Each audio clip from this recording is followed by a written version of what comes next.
Hey, it's DisneyDwayne, and welcome to another episode of Disney Dust. We're going to be talking about, as you can see right here, Hocus Pocus 2.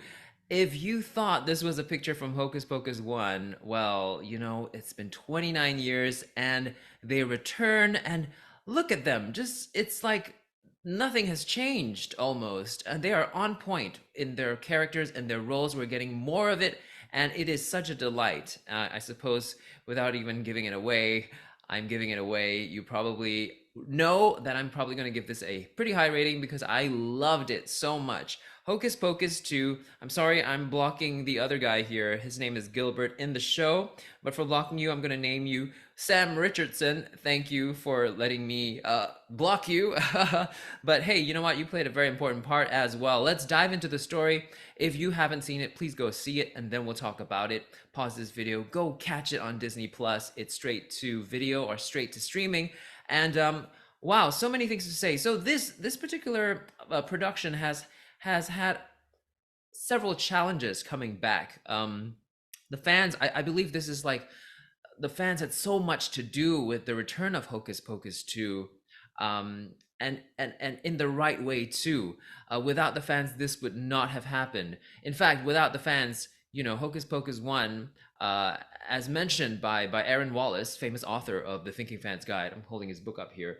You got to read his book too, by the way. It delves so much into Hocus Pocus.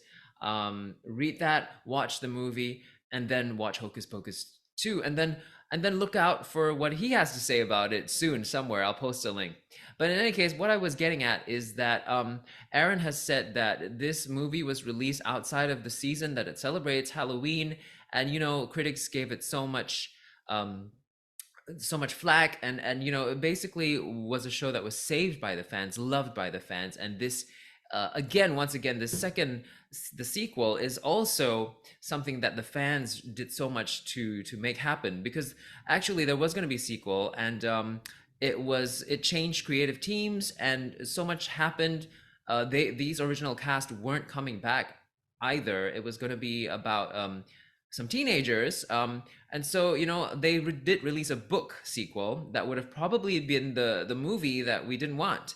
Also, there is a production of this sequel, of course, as we know, that was completely scrapped, and so I'm glad that it worked out, that it came back, because we didn't hear about it for a while when it was scrapped, whether it was coming back or not.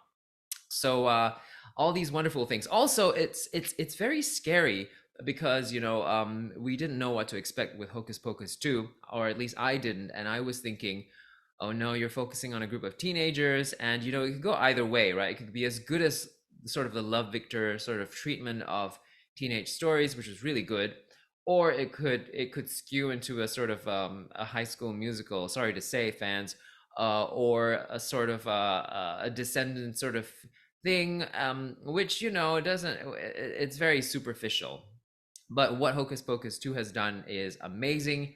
It doesn't even feel like they're dragging out the story for the sake of it. There is so much backstory happening in it. It is an extension of all the wonderful things that we love about Hocus Pocus. And we get some songs as well. They get to perform. I just love these witches. They are such larger than life, but also such real characters with amazing feelings, and you feel for them. They're not the villains.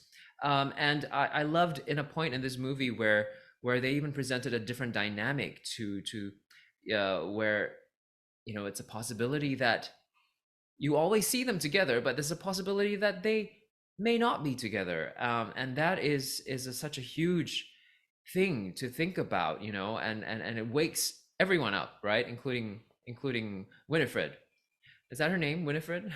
um Someone's going to kill me for not getting this right, but yes. And also, what I'd like to add to this is also that there's such an amazing setup for possibly another Hocus Pocus to come, Hocus Pocus 3. At the end, we do see the box of the black flame candle, the second one that was talked about in the movie. So there are all these little seeds that were planted. Not only that, there's a mother witch that these three witches meet in the forest, and we don't know much about her. So it could be possible that she becomes the villain in the third movie. Also, I don't know, but my gut feel is that she's up to no good, and she definitely passed that spell book very easily to the three witches, right? And there has to be a bad intention behind it.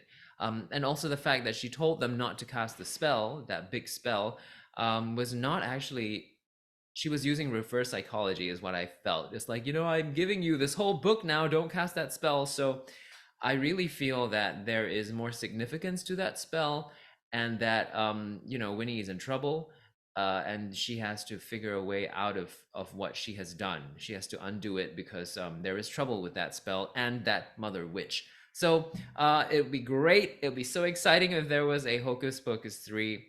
Let me know what you thought of the movie. Share it in the comments below. Also, you can be sure to thumbs up this video and subscribe to the channel. Hit that bell for notifications when more videos come. What did you think? I want to know. Till the next time, bye.